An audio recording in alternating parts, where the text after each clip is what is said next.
Prosper Mérimée, Matteo Falcone.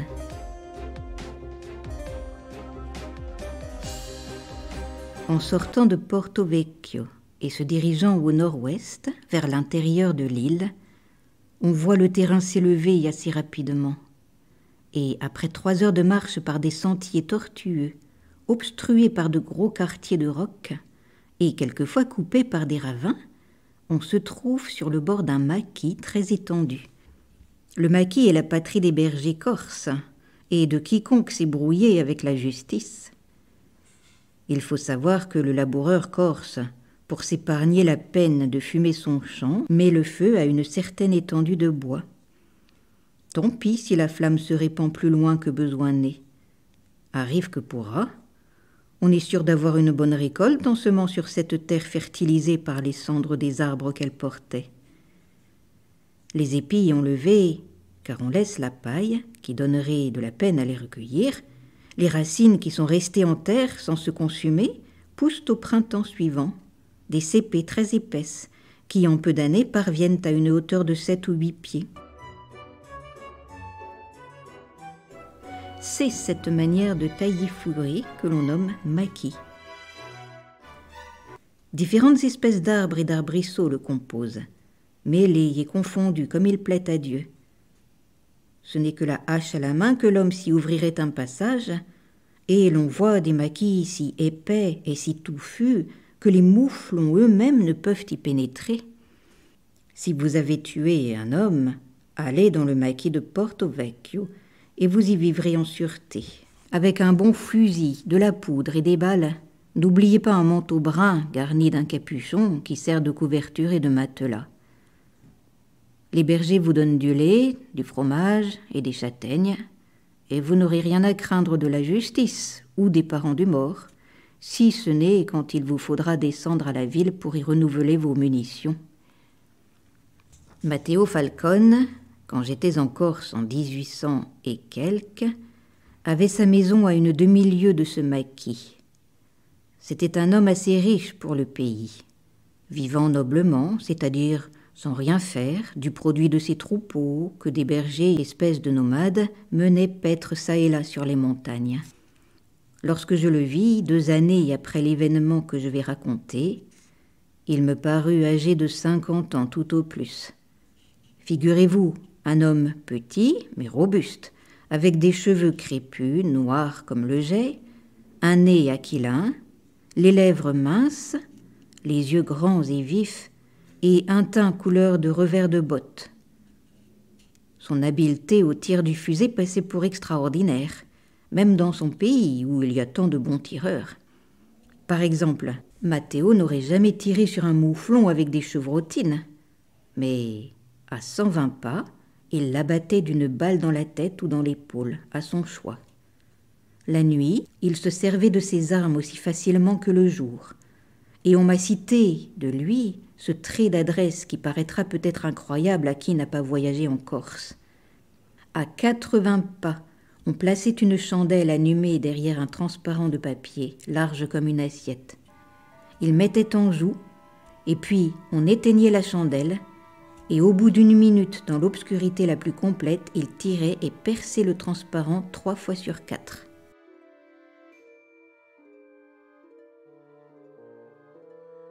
Avec un mérite aussi transcendant, Matteo Falcone s'était attiré une grande réputation.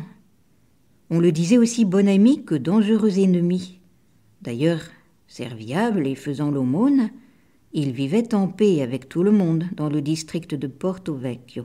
Mais on contait de lui qu'à Corte, où il avait pris femme, il s'était débarrassé fort vigoureusement d'un rival, qui passait pour aussi redoutable en guerre qu'en amour. Du moins, on attribuait à Matteo certains coups de fusil qui surprit ce rival, comme il était à se raser devant son petit miroir pendu à sa fenêtre. L'affaire assoupie, Matteo se maria.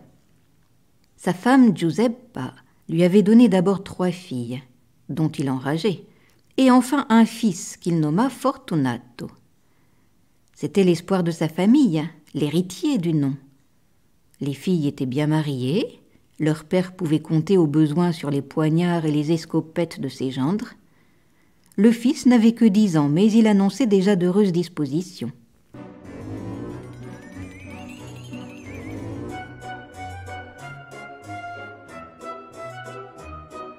Un certain jour d'automne, Matteo sortit de bonne heure avec sa femme pour aller visiter un de ses troupeaux dans une clairière du maquis.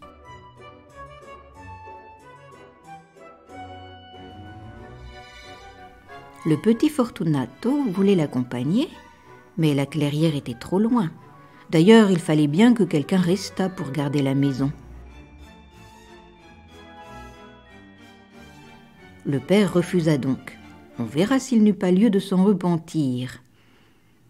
Il était absent depuis quelques heures, et le petit Fortunato était tranquillement étendu au soleil, regardant les montagnes bleues, et pensant que, le dimanche prochain, il irait dîner à la ville chez son oncle, le caporal, quand il fut soudainement interrompu dans ses méditations par l'explosion d'une arme à feu.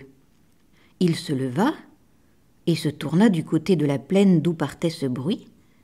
D'autres coups de fusil se succédèrent, tirés à intervalles inégaux, et toujours de plus en plus rapprochés.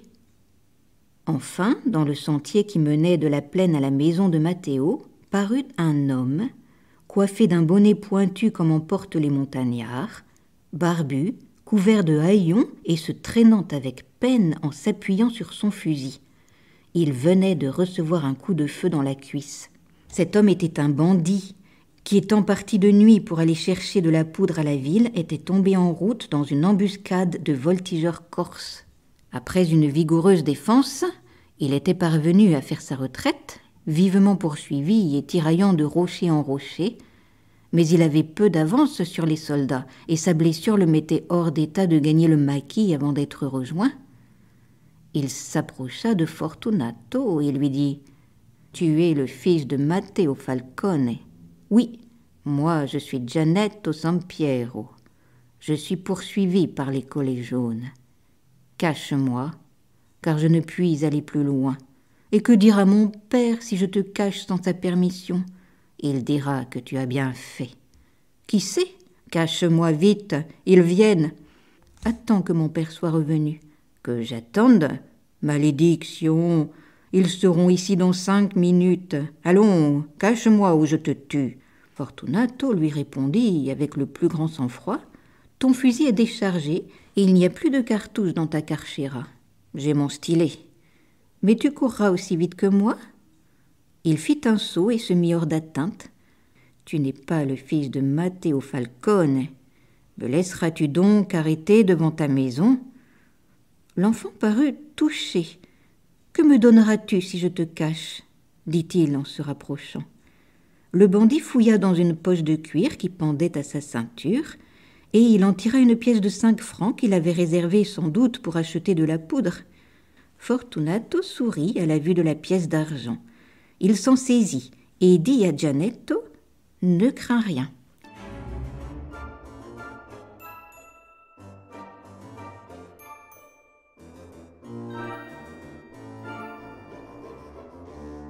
Aussitôt, il fit un grand trou dans un tas de foin placé auprès de la maison. Gianetto s'y blottit et l'enfant le recouvrit de manière à lui laisser un peu d'air pour respirer, sans qu'il fût possible cependant de soupçonner que ce foin cachât un homme. Il s'avisa de plus d'une finesse de sauvage assez ingénieuse. Il alla prendre une chatte et ses petits, et les établit sur le tas de foin pour faire croire qu'ils n'avaient pas été remués depuis peu. Ensuite, remarquant les traces de sang sur le sentier près de la maison, il les recouvrit de poussière avec soin, et cela fait, il se recoucha au soleil avec la plus grande tranquillité. Quelques minutes après, 6 hommes en uniforme brun à collet jaune et commandés par un adjudant étaient devant la porte de Matteo. Cet adjudant était quelque peu parent de Falcone. On sait qu'en Corse, on suit les degrés de parenté beaucoup plus loin qu'ailleurs. Il se nommait Teodoro Gamba. C'était un homme actif, fort redouté des bandits, dont il avait déjà traqué plusieurs. « Bonjour, petit cousin, dit-il à Fortunato en l'abordant. Comme te voilà grandi. As-tu vu passer un homme tout à l'heure? Oh, je ne suis pas encore si grand que vous, mon cousin, répondit l'enfant d'un air niais. Ça viendra, mais n'as-tu pas vu passer un homme, dis-moi? Si j'ai vu passer un homme? Oui, un homme, avec un bonnet pointu en velours noir, et une veste brodée de rouge et de jaune. Un homme avec un bonnet pointu et une veste brodée de rouge et de jaune? Oui, réponds vite et ne répète pas mes questions. Ce matin, monsieur le curé est passé devant notre porte sur son cheval Pierrot. Il m'a demandé comment papa se portait et je lui ai répondu « Ah, petit drôle, tu fais le malin, hein, mais dis-moi vite par où est passé Gianetto, car c'est lui que nous cherchons. Et j'en suis certain, il a pris par ce sentier. Qui sait, c'est moi qui sais que tu l'as vu. Est-ce qu'on doit voir les passants quand on dort? Tu ne dormais pas, vaurien. Les coups de fusil t'ont réveillé. Vous croyez donc, mon cousin, que vos fusils font tant de bruit? L'escopette de mon père en fait bien davantage. Que le diable te confonde, maudit garnement. Je suis bien sûr que tu as vu le Gianetto. Peut-être même l'as-tu caché. Allons, camarades, entrez dans cette maison et voyez si notre homme n'y est pas. Il n'allait plus que d'une patte, et il a trop de bon sens, le coquin, pour avoir cherché à gagner le maquis en clopinant. D'ailleurs, les traces de sang s'arrêtent ici. « Et que dira papa ?» demanda Fortunato en ricanant. « Que dira-t-il s'il sait qu'on est entré dans sa maison pendant qu'il était sorti ?»« Vaurien, dit l'adjudant Gamba en le prenant par l'oreille, sais-tu qu'il ne tient qu'à moi de te faire changer de note? Peut-être qu'en te donnant une vingtaine de coups de plat de sabre, tu parleras enfin. » Et Fortunato ricanait toujours. « Mon père est Matteo Falcone, dit-il avec emphase. Sais-tu bien, petit drôle? Adjudant, dit tout bas un des voltigeurs, ne nous brouillons pas avec Matteo. Gamba paraissait évidemment embarrassé. Il causait à voix basse avec ses soldats qui avaient déjà visité toute la maison. Ce n'était pas une opération fort longue, car la cabane d'un Corse ne consiste qu'en une seule pièce carrée. L'ameublement se compose d'une table, de bancs, de coffres et d'ustensiles de chasse ou de ménage. Cependant, le petit Fortunato caressait la chatte et semblait jouir malignement de la confusion des voltigeurs et de son cousin. Un soldat s'approcha du tas de foin. Il vit la chatte et donna un coup de baïonnette dans le foin avec négligence, en haussant les épaules, comme s'il sentait que sa précaution était ridicule. Rien ne remua, et le visage de l'enfant ne trahit pas la plus légère émotion. L'adjudant et sa troupe se donnaient au diable. Déjà, ils regardaient sérieusement du côté de la plaine, comme disposés à s'en retourner par où ils étaient venus, quand leur chef, convaincu que les menaces ne produiraient aucune impression sur le fils de Falcone, voulut faire un dernier effort et tenter le pouvoir des caresses et des présents.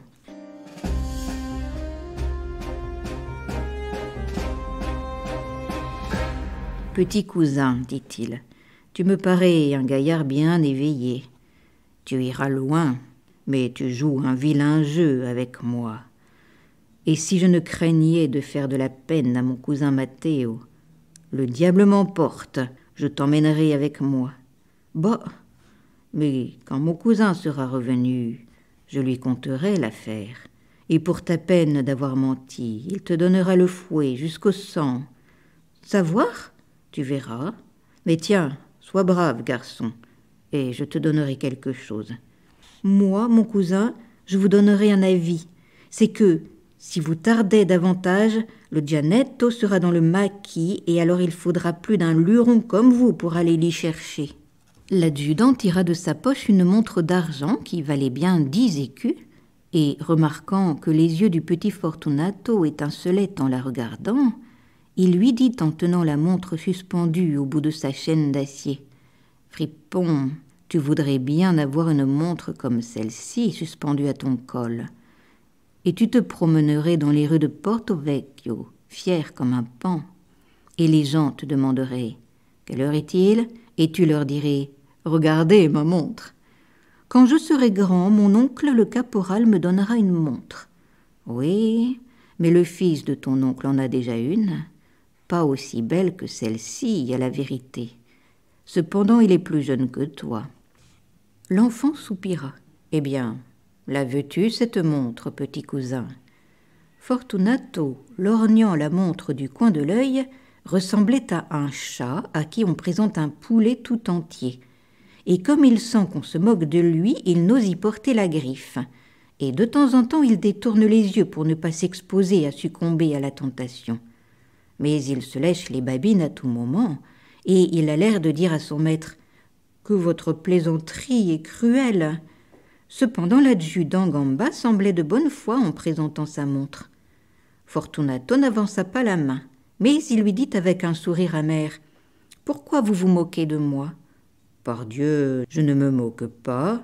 Dis-moi seulement où est Gianetto, et cette montre est à toi. » Fortunato laissa échapper un sourire d'incrédulité, et, fixant ses yeux noirs sur ceux de l'adjudant, il s'efforçait d'y lire la foi qu'il devait avoir en ces paroles. « Que je perde mon épaulette, s'écria l'adjudant, si je ne te donne pas la montre à cette condition. Les camarades sont témoins, et je ne puis m'en dédire. » Et, parlant ainsi, il approchait toujours la montre, tant qu'elle touchait presque la joue pâle de l'enfant. Celui-ci montrait bien sur sa figure le combat que se livraient en son âme la convoitise et le respect dû à l'hospitalité. Sa poitrine nue se soulevait avec force et il semblait près d'étouffer. Cependant la montre oscillait, tournait et quelquefois lui heurtait le bout du nez. Enfin, peu à peu, sa main droite s'éleva vers la montre. Le bout de ses doigts la toucha. Et elle pesait tout entière dans sa main, sans que l'adjudant lâchât pourtant le bout de la chaîne. Le cadran était azuré, la boîte nouvellement fourbie. Au soleil, elle paraissait toute de feu. La tentation était trop forte. Fortunato éleva aussi la main gauche et indiqua du pouce par-dessous son épaule le tas de foin auquel il était adossé. L'adjudant le comprit aussitôt. Il abandonna l'extrémité de la chaîne. Fortunato se sentit seul possesseur de la montre. Il se leva avec l'agilité d'un daim et s'éloigna de 10 pas du tas de foin que les voltigeurs se mirent aussitôt à culbuter. On ne tarda pas à voir le foin s'agiter, et un homme sanglant, le poignard à la main, en sortit. Mais comme il essayait de se lever en pied, sa blessure refroidie ne lui permit plus de se tenir debout. Il tomba. L'adjudant se leva sur lui et lui arracha son stylet. Aussitôt, on le garrotta fortement, malgré sa résistance. Gianetto, couché par terre et lié comme un fagot, tourna la tête vers Fortunato qui s'était rapproché. « Fils de !» lui dit-il avec plus de mépris que de colère. L'enfant lui jeta la pièce d'argent qu'il avait reçue, sentant qu'il avait cessé de la mériter, mais le proscrit n'eut pas l'air de faire attention à ce mouvement. Il dit, avec beaucoup de sang-froid à l'adjudant, « Mon cher Gamba, je ne puis marcher, vous allez être obligé de me porter à la ville. »« Tu courais tout à l'heure plus vite qu'un chevreuil, » repartit le cruel vainqueur, « mais sois tranquille. Je suis si content de te tenir que je te porterai une lieue sur mon dos sans être fatigué. Au reste, mon camarade, nous allons te faire une litière avec des branches et ta capote. Et à la ferme de Crespoli, nous trouverons des chevaux. »« Bien, dit le prisonnier, vous mettrez aussi un peu de paille sur votre litière pour que je sois plus commodément. » Pendant que les voltigeurs s'occupaient, les uns à faire une espèce de brancard avec des branches de châtaignier, et les autres à panser la blessure de Gianetto, Matteo Falcone et sa femme parurent tout d'un coup au détour d'un sentier qui conduisait au maquis. La femme s'avançait, courbée péniblement sous le poids d'un énorme sac de châtaignes, tandis que son mari se prélassait, ne portant qu'un fusil à la main et un autre en bandoulière, car il est indigne d'un homme de porter d'autres fardeaux que ses armes. À la vue des soldats, la première pensée de Matteo fut qu'il venait pour l'arrêter. Mais pourquoi cette idée ? Matteo avait-il donc quelque démêlé avec la justice ? Non, il jouissait d'une bonne réputation. C'était, comme on dit, un particulier bien famé, mais il était corse et montagnard, et il y a peu de Corses montagnards qui, en scrutant bien leur mémoire, y trouvent quelques peccadilles, tels que coups de fusil, coups de stylet et autres bagatelles. Matteo, plus qu'un autre, avait la conscience nette, car depuis plus de 10 ans, il n'avait dirigé son fusil contre un homme. Mais toutefois, il était prudent, et il se mit en posture de faire une belle défense, s'il en était besoin. « Femme, dit-il à Giuseppa, mets bas ton sac et tiens-toi prête. » Elle obéit sur le champ. Il lui donna le fusil qu'il avait en bandoulière et qui aurait pu le gêner.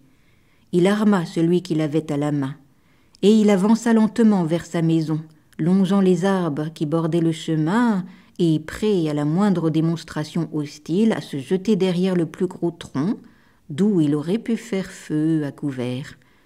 Sa femme marchait sur ses talons, tenant son fusil de rechange et sa giberne. D'un autre côté, l'adjudant était fort en peine en voyant Matteo s'avancer ainsi à pas comptés, le fusil en avant et le doigt sur la détente. Si par hasard, pensa-t-il, Matteo se trouvait parent de Giannetto, ou s'il était son ami, et qu'il voulut le défendre, les bourres de ces 2 fusils arriveraient à 2 d'entre nous aussi sûrs qu'une lettre à la poste, et s'il me visait, nonobstant la parenté... Dans cette perplexité, il prit un parti fort courageux, ce fut de s'avancer seul vers Matteo pour lui conter l'affaire, en l'abordant comme une vieille connaissance. Mais le court intervalle qui le séparait de Matteo lui parut terriblement long. « Oh là, mon vieux camarade !» criait-il. « Comment cela va-t-il, mon brave ? C'est moi, je suis Gamba, ton cousin. » Matteo, sans répondre un mot, s'était arrêté, et à mesure que l'autre parlait, il relevait doucement le canon de son fusil, de sorte qu'il était dirigé vers le ciel au moment où l'adjudant le joignait. « Bonjour, frère, dit l'adjudant en lui tendant la main. Il y a bien longtemps que je ne t'ai vu. J'étais venu pour te dire bonjour en passant et à ma cousine Pepa. Nous avons fait une longue traite aujourd'hui. Mais il ne faut pas plaindre notre fatigue, car nous avons fait une fameuse prise. Nous venons d'empoigner Giannetto Sampiero. »« Dieu soit loué !» s'écria Giuseppa. « Il nous a volé une chèvre laitière la semaine passée. » Ces mots réjouirent Gamba. « Pauvre diable, dit Matteo, il avait faim. » Le drôle s'est défendu comme un lion, poursuivit l'adjudant un peu mortifié. Il m'a tué un de mes voltigeurs, et non content de cela, il a cassé le bras au caporal Chardon. Mais il n'y a pas grand mal, ce n'était qu'un Français. Ensuite, il s'était bien caché, que le diable ne l'aurait pu découvrir. Sans mon petit cousin Fortunato, je ne l'aurais jamais pu trouver. « Fortunato » s'écria Matteo. « Fortunato » répéta Giuseppa. Oui, le Giannetto s'était caché sous ce tas de foin là-bas. Mais mon petit cousin m'a montré la malice. Aussi je le dirai à mon oncle le caporal afin qu'il lui envoie un beau cadeau pour sa peine. Et son nom et le tien seront dans le rapport que j'enverrai à monsieur l'avocat général.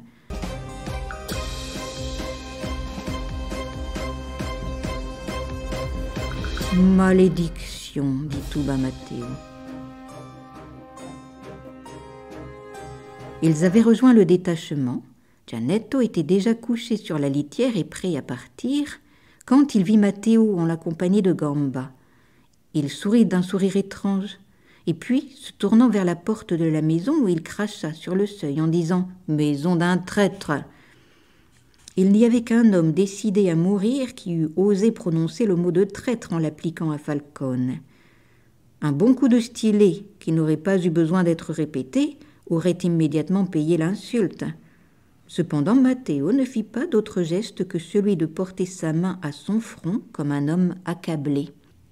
Fortunato était entré dans la maison en voyant arriver son père. Il reparut bientôt avec une jatte de lait qu'il présenta les yeux baissés à Giannetto. « Loin de moi !» lui cria le proscrit d'une voix foudroyante.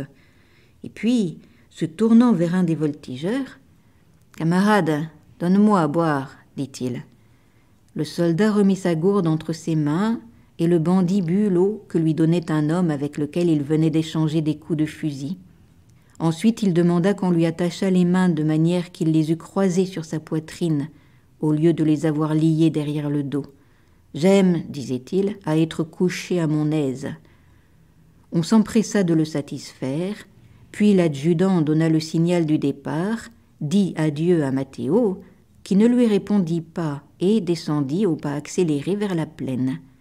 Il se passa près de 10 minutes avant que Matteo ouvrît la bouche.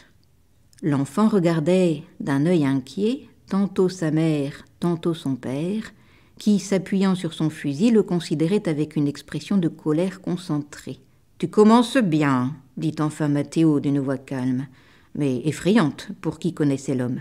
« Mon père » s'écria l'enfant, en s'avançant, les larmes aux yeux, comme pour se jeter à ses genoux. Mais Matteo lui cria « Arrière de moi !» Et l'enfant s'arrêta et sanglota, immobile, à quelques pas de son père. Giuseppa s'approcha. Elle venait d'apercevoir la chaîne de la montre, dont un bout sortait de la chemise de Fortunato. « Qui t'a donné cette montre ?» demanda-t-elle d'un ton sévère. « Mon cousin, l'adjudant. » Falcone saisit la montre, et, la jetant avec force contre une pierre, il la mit en pièces. « Femme, dit-il, cet enfant est-il de moi ?» Les joues brunes de Giuseppa devinrent d'un rouge de brique. « Que dis-tu, Matteo ? Et tu sais bien à qui tu parles ? Eh bien, cet enfant est le premier de sa race qui est une trahison. » Les sanglots et les hoquets de Fortunato redoublèrent, et Falcone tenait ses yeux de lynx toujours attachés sur lui. Enfin, il frappa la terre de la crosse de son fusil, puis le jeta sur son épaule et reprit le chemin du maquis en criant à Fortunato de le suivre. L'enfant obéit. Giuseppa courut après Matteo et lui saisit le bras. « C'est ton fils !» lui dit-elle d'une voix tremblante, en attachant ses yeux noirs sur ceux de son mari, comme pour lire ce qui se passait dans son âme. « Laisse-moi, » répondit Matteo, « je suis son père. » Giuseppa embrassa son fils et entra en pleurant dans sa cabane. Elle se jeta à genoux devant une image de la Vierge et pria avec ferveur. Cependant, Falcone marcha quelques 200 pas dans le sentier et ne s'arrêta que dans un petit ravin où il descendit. Il sonda la terre avec la crosse de son fusil, la trouva molle et facile à creuser. L'endroit lui parut convenable pour son dessein. « Fortunato, va auprès de cette grosse pierre. » L'enfant fit ce qu'il lui commandait, et puis il s'agenouilla, dit des prières. « Mon père, ne me tuez pas !» « Dis tes prières !» répéta Matteo d'une voix terrible. L'enfant, tout en balbutiant et en sanglotant, récita le pater et le credo. Le père, d'une voix forte, répondait « Amen » à la fin de chaque prière. « Sont cela toutes les prières que tu sais ?»« Mon père, je sais encore l'Ave Maria et la litanie que ma tante m'a apprise. »« Eh bien, elle est longue, mais n'importe. » L'enfant acheva la litanie d'une voix éteinte. « As-tu fini ?»« Oh, mon père, grâce, pardonnez-moi. Je ne le ferai plus. Je prierai tant mon cousin le caporal qu'on fera grâce au Gianetto. » Il parlait encore. Matteo avait armé son fusil et le couchait en joue en lui disant « Que Dieu te pardonne ». L'enfant fit un effort désespéré pour se relever et embrasser les genoux de son père, mais il n'en eut pas le temps. Matteo fit feu et Fortunato tomba raide mort. Sans jeter un coup d'œil sur le cadavre, Matteo reprit le chemin de sa maison pour aller chercher une bêche afin d'enterrer son fils. Il avait fait à peine quelques pas qu'il rencontra Giuseppa qui accourait, alarmée du coup de feu. « Qu'as-tu fait » s'écria-t-elle. « Justice. Où est-il » ? « Dans le ravin, je vais l'enterrer. Il est mort en chrétien. Je lui ferai chanter une messe. Qu'on dise à mon gendre Teodoro Bianchi de venir demeurer avec nous. »